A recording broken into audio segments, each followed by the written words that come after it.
le président de la République, je vous avais dit qu'il était en France. Il a fini son séjour. Hier soir, là, il est revenu en Côte d'Ivoire.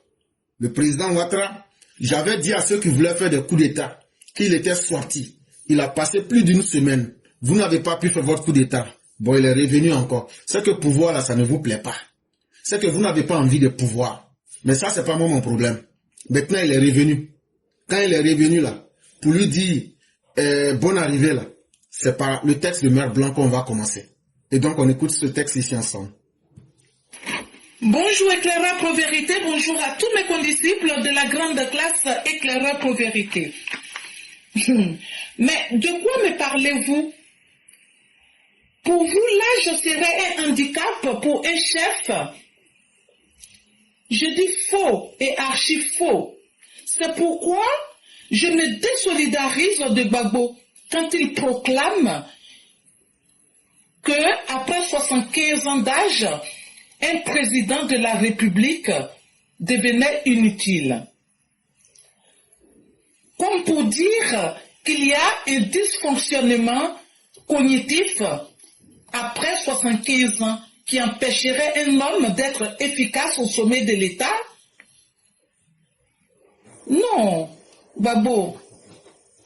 Et je tire de mon lot de cartes le roi, le président Ouattara, 83 balais, en possession de toutes ses facultés mentales. Le stratège qui déjoue tous les coups foireux venant du camp adverse. Et non, Gbagbo, l'âge ne détermine guère l'efficacité d'un homme aussi aguerri à l'art de la gestion humaine tel que mon Prador. Je ris parfois sous cape quand j'entends les politologues bon marché de l'opposition évoquer le jeune âge comme l'ultime remède au bon fonctionnement au sommet d'un État. Et moi de leur demander de juger l'efficacité d'Ibrahim Traoré au sommet du Burkina Faso. Que fait-il d'extraordinaire, ce petit capitaine de l'armée? Rien, si ce n'est la propagande. C'est le Burkina d'aujourd'hui qui se targue d'avoir fabriqué un robot.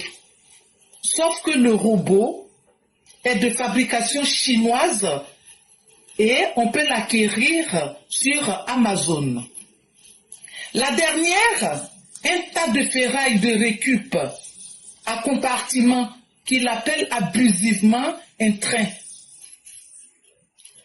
Et moi de leur poser cette question, mais Babo et tes suiveurs, mais posez un regard sur le Sénégal d'aujourd'hui, sur le Mali, mais aussi sur la France. Diomaye Faye, Assimi Goïta et Macron ne seraient-ils pas des jeunes hommes? Non, Babo, tu as tort de lier à l'âge la performance de la gestion politique. Et comme le dit cette citation, la vieillesse, loin d'être une défaite, est une victoire sur le temps. Elle offre la sagesse forgée dans le creuset des expériences. Sagesse que toi, Seplou, n'as jamais eue et expérience tu n'auras jamais non plus. Tu souffres déjà d'un dégât cérébral et cela s'entend à chacune de tes prises de parole. Merci et à bientôt. Merci infiniment à Mère Blanc qui dit danser au président de la République, le shérif est de retour dans la cité et aujourd'hui le pays se porte bien sous la direction du président Ouattara qui a 83 ans et comme un bon vin, plus le temps passe, plus il se bonifie et plus il donne le meilleur de lui-même aux Ivoiriens. Et là où nous en sommes aujourd'hui, les Ivoiriens se disent, nous ne voulons même plus que ce président quitte. Parce que plus il vieillit, plus nous sentons qu'il devient fort et encore plus utile à notre société. Contrairement aux pantins qui sont en train de coller des boîtes de sardines pour nous fabriquer des soi-disant trains, ou bien aller payer des robots sur Jumia pour venir nous présenter cela avec un façon d'enfanie, pour faire endormir leur peuple et surtout les rendre encore plus moutons, les États coulés du Sahel et les ânes enragés du désert, dans leur fantasmagorie, veulent impressionner le monde avec le mensonge. Et ça, ce sont des jeunes qui s'adonnent à ces pratiques. Et ces jeunes qui sont soutenus par l'antithèse de toute positivité humaine, appelé ici Laurent Gbagbo, un individu qui est un échec mental, qui est aujourd'hui un échec de l'histoire, qui est aujourd'hui le plus nul des présidents d'Afrique, au point qu'il décide d'aller être le sous-préfet de Ibrahim Kaka, un pays coulé de l'AES. Il aurait fallu que Gbagbo soit la personne qui parte confier son sort à un putschiste pour qu'il puisse faire un coup d'État en Côte d'Ivoire. Et vous les gars, qu'est-ce que cela vous inspire, si ce n'est que la honte et l'humiliation suprême?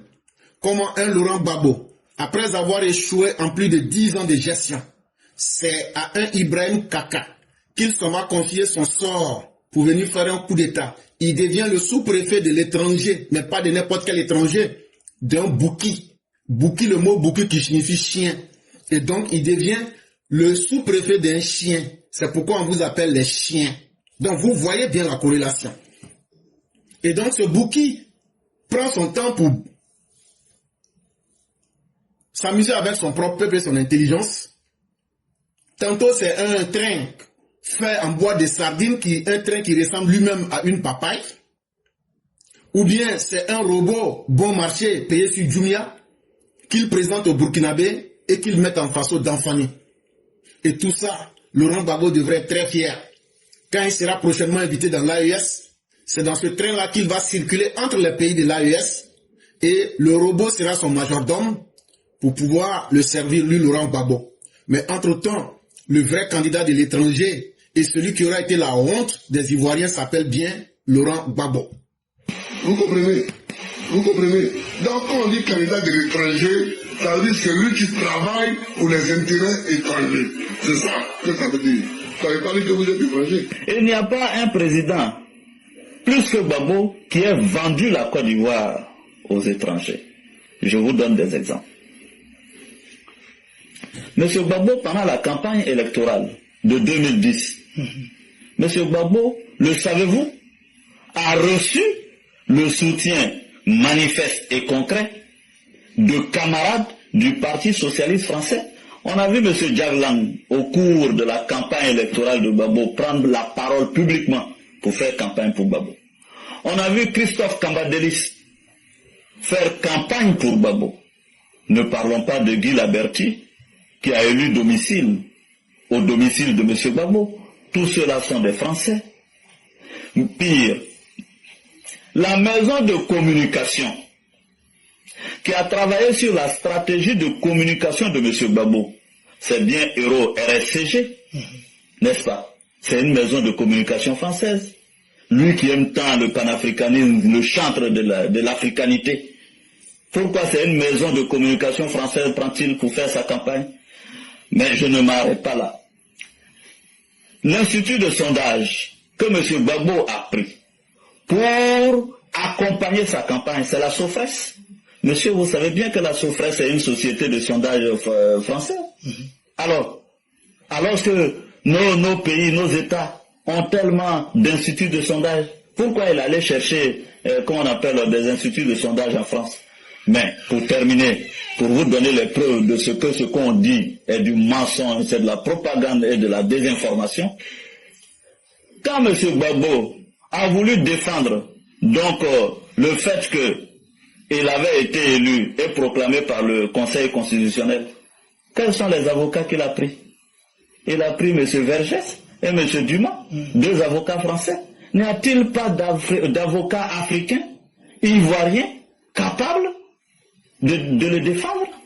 Alors, donc, on arrête ce mensonge aux Ivoiriens. M. Gbagbo est l'homme de la France. Qu'il arrête de tromper. Qu'il arrête de tromper les Ivoiriens parce que Laurent Gbagbo est du flatus vocis, n'est qu'un gros tas de mensonges. Et encore mieux, Laurent Gbagbo qui voudrait se faire passer pour un panafricain, celui qui parle là s'appelle Sorogium, celui avec qui il voulait faire son coup d'État en 2025, C'est lui qui est en train de démontrer que depuis 2010, Gbagbo n'est rien d'autre que du Wourourou et du Waiko, du gros mensonge, et qui est au contraire même le valet de la France. C'est lui-même l'esclave même de la France, celui-là même qui a tout donné à la France, au point même qu'une fois à la haie, c'est encore les Français qui l'a pris pour aller se défendre. Quelle honte! Comme si aucun Africain ne pouvait aller défendre l'homme Gbagbo. Et donc c'est ça, quand tu donnes ta vie à la malédiction et au mensonge, voilà comment tu finis.